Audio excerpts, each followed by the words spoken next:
নিপুণ আক্তার এবং মাহমুদ কলির প্যানেল থেকে বাংলাদেশ চলচ্চিত্র শিল্পী সমিতি নির্বাচন 2024-26-এর নির্বাচনে আমি কার্যনির্বাহী সদস্য হিসাবে জয়লাভ করেছি।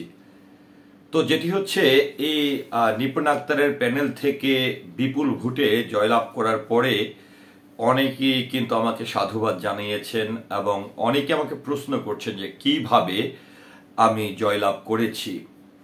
আর সবচেয়ে বড় যে বিষয়টি হচ্ছে যে নিপুণ আক্তারের প্যানেল থেকে কিন্তু মাত্র 3 জন আমরা জয়লাভ করেছি, আর জনাব মনোয়ার হোসেন ডিপজল সাহেবের প্যানেল থেকে অর্থাৎ ডিপজল মিশা প্যানেল থেকে 18 জন পাশ করেছে। তারপরে কিন্তু এটি একটি ব্যাপক আকারের এটি আলোচনার সৃষ্টি হয়েছে যে যেখানে পুরো প্যানেল থেকে 18 জনই ফেল করেছে, সেখান থেকে 3 জন কিভাবে বেরিয়ে আসলেন, এই প্রশ্নের সম্মুখীন কিন্তু আমিও হয়েছি। আর বিশেষ করে যেহেতু এটি আমার প্রথম নির্বাচন এবং আমি এই নতুন ভোটার হয়েই কিন্তু চলচ্চিত্র শিল্পী সমিতির এ বছরের নির্বাচনে অংশগ্রহণ করেছি, তো সেক্ষেত্রে আমার যে অভিজ্ঞতাটি এবং আমি দীর্ঘদিন ধরেই কিন্তু ছোট পর্দায় কাজ করে আসি, সেই সুবাদে আমি 2017 সালে প্রথম যখন বাংলাদেশ টেলিভিশন মিডিয়া অভিনয় শিল্পী সঙ্গে নির্বাচনটি হয়, সেই নির্বাচনেও কিন্তু প্রথমবার ভোটার হয়ে প্রথমবারই নির্বাচন করেছিলাম। সেখান থেকে কিন্তু আমি জয়লাভ করেছিলাম এবং কার্যনির্বাহী সদস্য পদে আমি 2017 থেকে 19 দায়িত্ব পালন করেছি। 2017-র শেষের দিকে এসে কিন্তু আমার চলচ্চিত্রে অভিনয়ের যাত্রা শুরু হয়। তো চলচ্চিত্রের যাত্রা শুরু থেকে কিন্তু আমি যেটি ছিলাম, আমি যখন প্রথম চলচ্চিত্রের যাত্রা শুরু করি তখন কিন্তু এই চলচ্চিত্র শিল্পী সমিতির সভাপতি ছিলেন জনপ্রিয় খল অভিনেতা এবং বর্তমান বিজয়ী যিনি সভাপতি মিশা সওদাগর সাহেব, এবং সাধারণ সম্পাদক ছিলেন জায়েদ খান। তো সেই শুরু থেকেই আসলে একজন চলচ্চিত্র প্রেমী হিসাবে, একজন চলচ্চিত্র অভিনেতা হিসাবে বরাবরই চেষ্টা করেছি চলচ্চিত্র সংশ্লিষ্ট অভিনেতা অভিনেত্রী থেকে শুরু করে সকলের সঙ্গে মিলেমিশে কাজ করার জন্য এবং চলচ্চিত্র সংশ্লিষ্ট বিভিন্ন ভালো কাজগুলোর সঙ্গে যুক্ত থাকার জন্য, যার ফলশ্রুতিতে কিন্তু এবারের আমার এই বিজয়টি হয়েছে।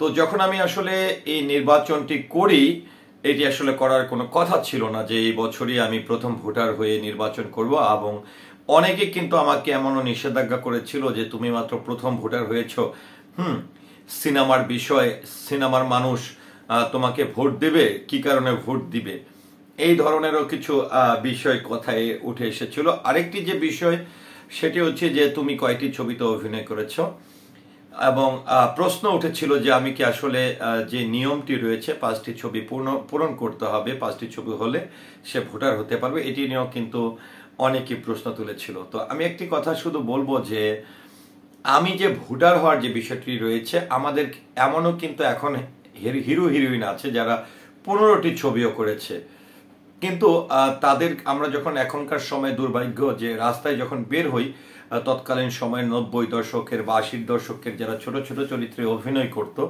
তাদেরকে কিন্তু মানুষ চিনে।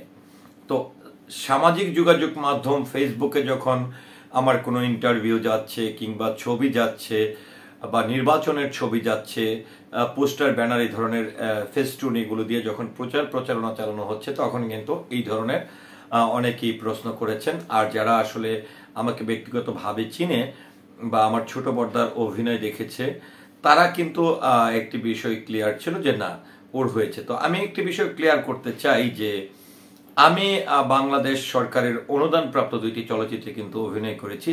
অনুদানের ছবিগুলো কিন্তু বাংলাদেশের প্রেক্ষাপটে কিন্তু ওই ধরনের আলোচনা বা মার্কেটিং এর বিষয়টি কিন্তু থাকে না।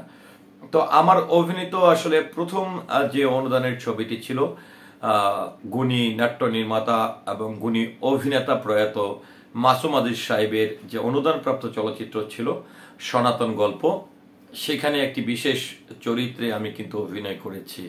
আমি প্রথমে অনুদানের বিষয়টি বলছি, তারপরে যেটি হচ্ছে যে আমি মুশফিকুর রহমান গুলজারের অনুদানপ্রাপ্ত একটি চলচ্চিত্র, যে চলচ্চিত্রটির নাম হচ্ছে সাহসী খোকা, 2017 সালে 2023 সালে মুক্তি পেয়েছে, সেখানেও একটি বিশেষ চরিত্রে অভিনয় করেছি। 2018 দিকে যখন আমার স্বপ্ন ছিল যে আমি নেগেটিভ চরিত্রে অভিনয় করব, সেই সূত্র ধরে আমি মিজানুর রহমান মিজানের রাগী ছবিতেও নেগেটিভ চরিত্রে বিশেষ একটি চরিত্রে অভিনয় করেছি।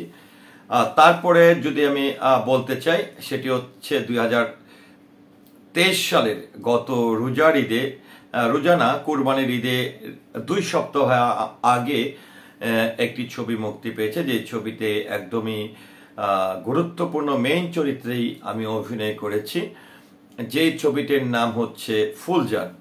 তারপরে আমি অভিনয় করেছি শবনম পারভিন, যিনি হচ্ছেন ইত্যাদি খ্যাত অভিনেত্রী, যাকে আসলে নানি বলি সবাই চিনে। তার কিন্তু অনেক পুরনো প্রযোজনা সংস্থা রয়েছেন। তিনি যেরকমটা গুণী অভিনেত্রী, তেমন কিন্তু তিনি গুণী একজন নির্মাতা এবং প্রযোজক। তার পরিচালিত এবং তার প্রযোজনা সংস্থা থেকে তার অভিনীত চলচ্চিত্র যেটি হচ্ছে হুড়মতি, সেটিতেও কিন্তু আমি অভিনয় করেছি এবং সেটি সেন্সর হয়েছে। তো সেই সূত্র ধরে কিন্তু আমার 5টি ছবি কিন্তু সম্পূর্ণ হয়েছে।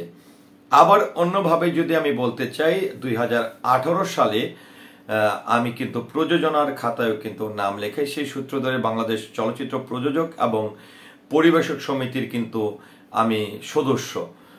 আর আমার প্রযোজিত যে ছবিটি, সেটি কিন্তু খুব শীঘ্রই আমি মুক্তি দেওয়ার চিন্তা ভাবনা করছি, কারণ আমি যখন ছবিটি শুরু করেছিলাম, তারপরে করোনা পরিস্থিতি বা বাংলাদেশের চলচ্চিত্রের যে প্রেক্ষাপট, খারাপ অবস্থা, যে কারণে কিন্তু যেহেতু আমি নিজের প্রযোজনা সংস্থা থেকে ছবিটি নির্মাণ করেছি, আমার অনেক কষ্টের টাকা, অনেক পরিশ্রমের টাকা, যে কারণে আমি অপেক্ষা করছিলাম একটি ভালো সময়ের জন্য।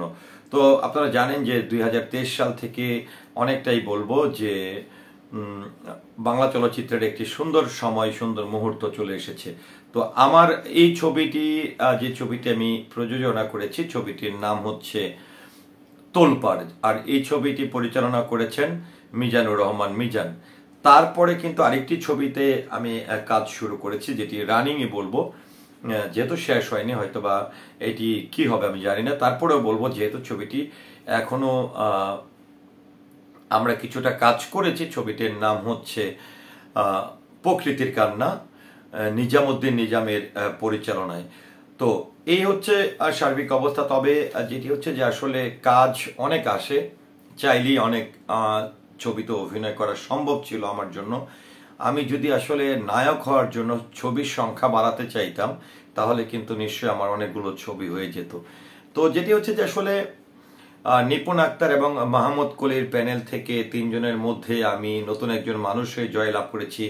এটির আসলে যে মূল কারণটি ছিল, সেটি হচ্ছে যে আমি ক্যামেরার পিছনে কিন্তু দীর্ঘদিন, প্রায় 2 যুগের উপরে কিন্তু আমি ক্যামেরার পিছনে কাজ করেছি। সেই সূত্র ধরে চলচ্চিত্র সংশ্লিষ্ট সকল শ্রেণীর যারা রয়েছেন, সকলের সঙ্গে কিন্তু আমার ক্যামেরার পিছন থেকে কিন্তু একটা অন্তরঙ্গ সম্পর্ক ছিল। সেটি যদি আমি টি বয় থেকে একদমই পরিচালক, প্রযোজক, ক্যামেরাম্যান যাই বলি না কেন, এই সংশ্লিষ্ট সকল মানুষের সঙ্গে আমার একটা সম্পৃক্ততা ছিল।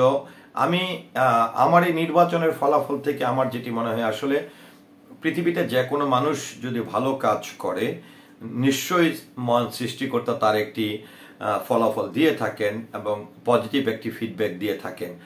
তো আমি যখন এই নির্বাচনটি করেছি, আমার নির্বাচনের জন্য যে আরেকটি বিষয় আমি একটু বলতে চাই, যে আমার চলচ্চিত্রে পদার্পণের পরে যে আমার বিশেষ যে কাজটি ছিল, আপনারা জানেন যে বিএফডিসিতে একটি আধুনিক কেন্দ্রীয় জামে মসজিদ হয়েছে। আগেও একটি পুরনো জামে মসজিদ ছিল, যে মসজিদটি খুবই জলজন্ত অবস্থা ছিল।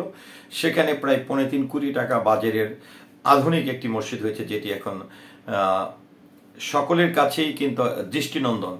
তো এটি একটি অনেক বড় কাজ, যেহেতু আমার চলচ্চিত্রের যাত্রা শুরু থেকে একটি মহান কাজের মধ্য দিয়ে যাত্রা শুরু করেছি। হয়তোবা চলচ্চিত্রের মানুষ তাদের ভালোবাসা থেকে এটারই আসলে অনেক বড় একটি ফলাফল তারা আমাকে দিয়েছে, আমার পাশে ছিল। এবং আমাকে আরেকটি বিষয় যেটি হচ্ছে যে আমি একটি প্যানেল থেকে নির্বাচন করেছি, যেমনটা আমার প্যানেলের সহযোগিতা পেয়েছে। অন্য পাশে যেরকমটা ছিল মনোহর হোসেন দীপজল সাহেব এবং মিশা সদাগর সাহেব আরেকটি প্যানেল করেছে। তো 2 প্যানেলের মধ্যেই আসলে আমার বিষয়টি নিয়ে, যেহেতু একটি মানবিক বিষয় দিয়ে আমার চলচ্চিত্রের যাত্রা শুরু, মানবিক কাজ দিয়ে, সুন্দর একটি কাজ দিয়ে, মহান একটি কাজ দিয়ে যাত্রা শুরু। সেই ক্ষেত্রে আসলে কোনো পক্ষ থেকেই আসলে কোনো প্রতিবন্ধকতার সৃষ্টি হয়নি, এমনকি আমার ব্যাপারে কারো আন্তরিকতার কোনো ঘাটতি দেখিনি, যার ফলশ্রুতিতে চলচ্চিত্র সংশ্লিষ্ট সকলের ভালোবাসা, দোয়া এবং সহযোগিতা নিয়ে কিন্তু আমি কার্যনির্বাহী সদস্য হিসাবে চিত্রনায়িকা নিপুণ আক্তার এবং মাহমুদ কলির প্যানেল থেকে 230 ভোট পেয়ে জয়লাভ করেছি। তো আমি সকলকে শুধু একটি কথাই বলবো, আপনি যেই জায়গায় থাকেন, যেই কর্মস্থলেই থাকেন বা যে কোনো কাজের সঙ্গে যুক্ত থাকেন, পৃথিবীতে আল্লাহ তাআলা অবশ্যই আপনি যদি কোনো ভালো কাজ করেন সেটির ফিডব্যাক তিনি পরকালে নয় ইহকালেই কিন্তু তিনি আপনাদেরকে দিবে। এটি কিন্তু আমার অনেক বড় একটি অর্জন এবং আমি সেটি বুক ফুলিয়ে বলতে পারি যে আমাকে চলচ্চিত্রের মানুষরা সঠিক মূল্যায়ন করেছে, তাদের ভালোবাসাটি দিয়েছে, যার ফলশ্রুতিতে আমি নির্বাচিত হয়েছি।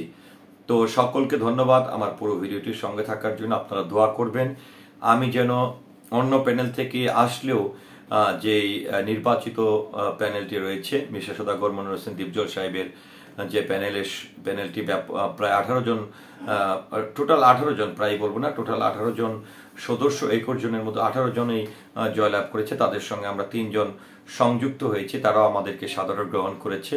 তো সেই প্রেক্ষাপটে চলচ্চিত্রের মানুষ, চলচ্চিত্রের শিল্পীরা আমাকে ভালোবেসেছে, তারা মূল্যায়ন করেছে, আমাকে বিশ্বাস করেছে। সে মূল্যায়ন, বিশ্বাস বজায় রেখে যেন আমি সামনের পথ চলতে পারি, সেজন্য সকলের কাছে দোয়া প্রার্থনা করছি।